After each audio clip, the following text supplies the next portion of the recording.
আজকে আমাদের এখানে 13টি অনুষদ এবং 40,000-এরও বেশি শিক্ষার্থী, 84টি ডিপার্টমেন্ট নিয়ে এবং 10টির বেশি ইনস্টিটিউট নিয়ে এই বিশ্ববিদ্যালয় পরিচালিত হচ্ছে।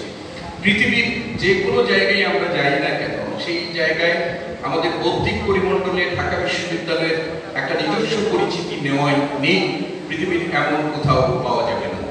ঢাকা বিশ্ববিদ্যালয়ের শতবর্ষের এই অভিযাত্রায় আজকে যারা এখানে শিক্ষার্থী হয়েছে তাদের উদ্দেশ্যে শুধু আমরা এটুকু বলতে চাই যে ঢাকা বিশ্ববিদ্যালয় তার গৌরবময় ইতিহাস এবং অগ্রযাত্রায় বিশ্ববিদ্যালয়ের প্রধান যে দায়িত্ব, সেই দায়িত্ব জ্ঞান সৃষ্টি এবং নতুন নতুন জ্ঞান সৃজন গবেষণার মাধ্যমে সেই কাজটি নিষ্ঠার সাথে যেমন পরিচালনা করেছে, একই সাথে এই বিশ্ববিদ্যালয় তার প্রতিষ্ঠা লগ্ন থেকে এই অঞ্চলের মানুষের গণতান্ত্রিক অধিকার, বৈষম্য, শোষণের বিরুদ্ধে উচ্চকিত হয়ে তার আরেকটি ঐতিহাসিক ভূমিকা পালন করেছে এবং এর ধারাবাহিকতায় একটি জাতি রাষ্ট্র সৃষ্টি শুধু নয়, সর্বসাম্প্রতিক সময়ে এই ঢাকা বিশ্ববিদ্যালয়ের যে আমাদের দেশের ফ্যাসিবাদ বিরোধী যে 24-এর গণ অভ্যুত্থান হয়েছিল, সেখানেও এই ঢাকা বিশ্ববিদ্যালয় গৌরবময় নেতৃত্বের স্থান তারা অব্যাহত রেখেছিল।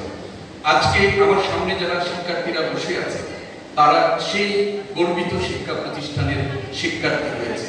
আমরা এর আগে আমাদের আগে যারা বক্তব্য রেখেছেন সেই প্রত্যেকেই এই বক্তব্যের মধ্য দিয়ে বলেছেন যে একজন এই ঢাকা বিশ্ববিদ্যালয়ের শিক্ষার্থী হিসাবে একজন শিক্ষার্থীর কি কি কর্তব্য আছে এবং ভবিষ্যতে তারা কি করণীয় সেই সম্পর্কে বলা হয়েছে।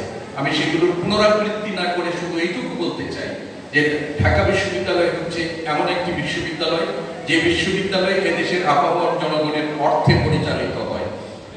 এই বিশ্ববিদ্যালয়ের একজন স্টেক হোল্ডার, একজন সাধারণ গরিব মেহনতি কৃষক থেকে শুরু করে একজন উচ্চবিত্ত, সবাই মেহনতি মানুষ।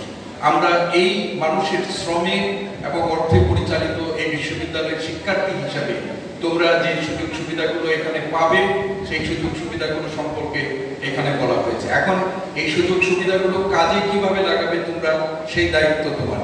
আমার মতো একজন মানুষ যিনি অজপাড়াগায় থেকে এসে একজন মিডিওকার ছাত্র হিসেবে ঢাকা বিশ্ববিদ্যালয়ে প্রবেশ করে আজকে তোমাদের সামনে এই বড় বড় মানুষের সামনে আমি নিজে এই মঞ্চে বসার সুযোগ পেয়েছি। আমি আশা করি এই সুযোগটি তোমরাও গ্রহণ করবে।